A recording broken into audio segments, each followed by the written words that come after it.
southwestern Pittsylvania County, the city of Martinsville, Henry County, eastern Patrick County in southwestern Virginia, southern Franklin County, until 9:45 p.m. Eastern Standard Time.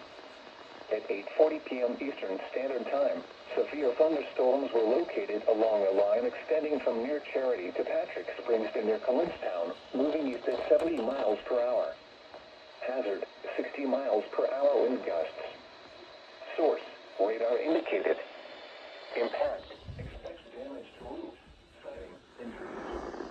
Locations impacted include Eden, Martinsville, Stewart, Axton, Spencer, Collins, and Bassett.